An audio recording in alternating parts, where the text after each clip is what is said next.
Prime Minister, you talked just then about this zone of peace, something you've championed at the United Nations. I believe you'll talk about it again today at the Lowy Institute. What is a zone of peace? How does the Pacific become a zone of peace? What sort of rules would you operationalise as part of this nascent concept? We do not want to have any rules. We want to believe in the zone of peace concept. And we all strive to do everything we do in our own territories, in our own countries, to promote peace and not encourage anything that will increase tension, that could lead to international rivalries. So that is the concept. So it's nothing doctrinal.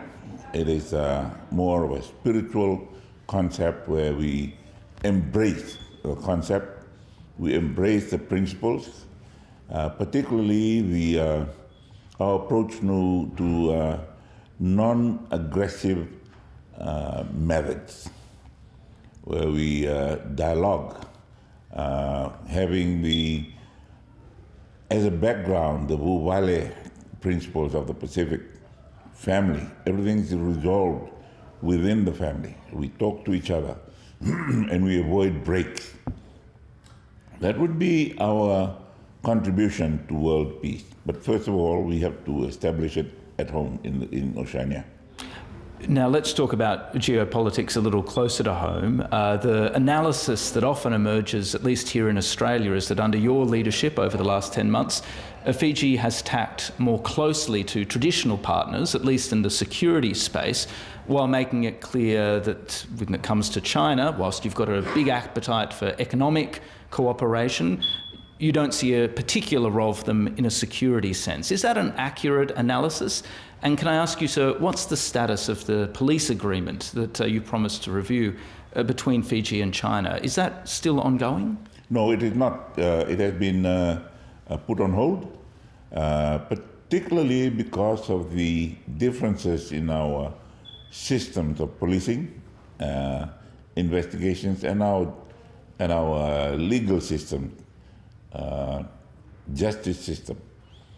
So we would rather, or I would rather have Fiji go back to its traditional and comfortable relationships of the past. The sad thing about it is that who is now creating the conflict situation in the Pacific? China and the USA? They were friends. In Europe, USA bloc and Russia, they were friends. Why are we going to this when former friends are considered as a threat to each other? Why can't we try and relive the relationship they had during the Second World War? They were friends during the Second World War. It was only after, when we had peace, that each developed their own sovereign interests, their own sovereign capabilities, their own defense capabilities, and then it came into sort of expansionism. And expansionism is not really a military term. It is just expanding your spheres and areas of influence. And sadly, when you have influence there, you'd like to protect it. And how do you protect it? But militarily. Let's move to climate change. Australia, as you know, is pushing for a conference of the parties co-hosted with the Pacific. Some Pacific leaders say Australia hasn't done enough on climate policy in its own domestic policy to actually merit that. What's your belief? Has Australia done enough to get this over the line, and does it need to take sharper action? Which of the hosts of COP conferences done enough? None. What we have to do is to go and talk to them, talk with them while they're hosting it. We are asking the world to do this. Are we doing it?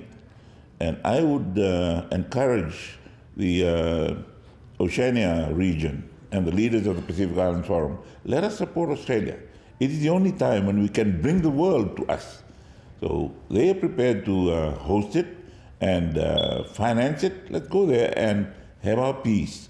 And that will resonate to the rest of the world, particularly those of us who are minimum emitters, but maximum threatened by the atrocities of climate change.